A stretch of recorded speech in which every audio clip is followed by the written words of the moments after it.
Ako tayo dyan sa may bahagi ho ng Senado sapagkat itong si dating Speaker Martin Romualdez dapat imbestigahan matapos ituro ng mga testigo. Ayon yan kay Senadora Amy Marcos.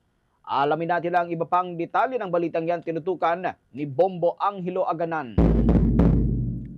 Bombo Victor Bombo Jay, dapat umanong imbestigahan si dating Speaker Martin Romualdez matapos matong ituro sa mga umano'y anomalya sa flood control projects ayon sa kanyang pinsan na si Senator Amy Marcos. Sa eksklusibong panayam ng Bombo Radio Philippines kay Marcos, sinabi niyang mahalagang ungkatin ang umano'y pagkakasangkot ng kanyang pinsan na si Romualdez matapos itong ikanta ng puganting si Saldico na ulo umano ng naganap na malawakang katiwalian sa pondo ng bayan.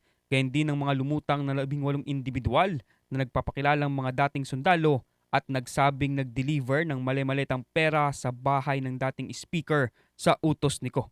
Tila pinasaringan pa ng senadora ang chairman ng Blue Ribbon Committee na si Senate President Pro Tempore Panfilo Ping Lacson na aniyay nagkaroon ng pinoprotektahan sa sinasagawang mga pagdinig at investigasyon ng komite matapos ang hindi pagdalo ni Romualdez sa mga hearings. Kaugnayan pakinggan natin ang mga naging pahayag ni Senator Amy Marcos.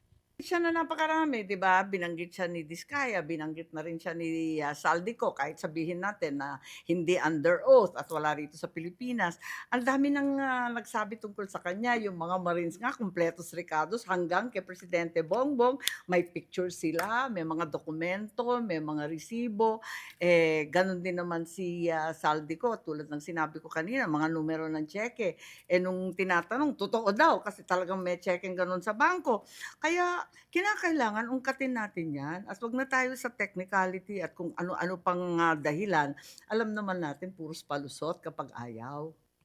Nauna pa rito ay question na rin ni Senator Dante Marcoleta kung bakit hindi pa rin pinaiimbestigahan ng Blue Ribbon Committee si Romualdez matapos itong ituro ng mga testigo.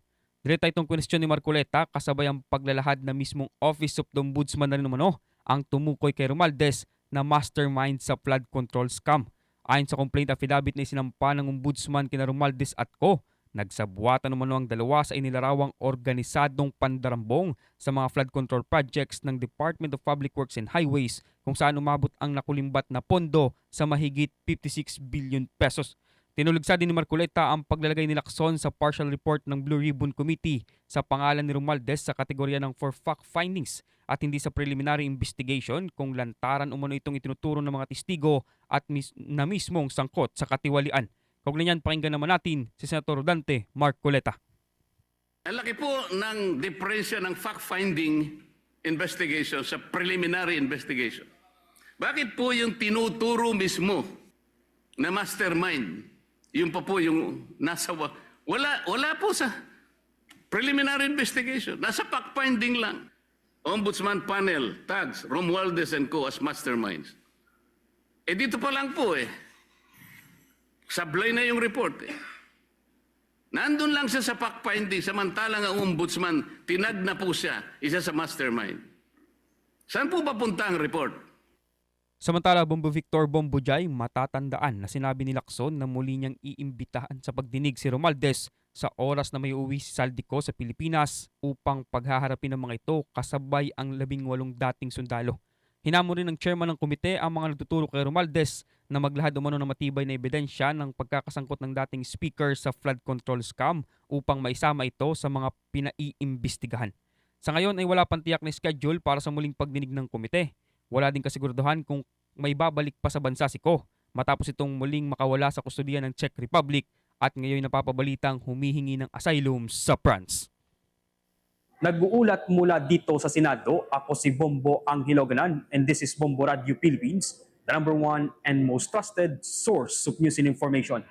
Basta Radio, Bombo! For the most trusted source of news and information, visit our website at www.bomboradio.com. Follow us on Bombo Radio mobile app, Facebook, YouTube, TikTok, and X, formerly Twitter. Like, share, and stay connected. Anytime, anywhere.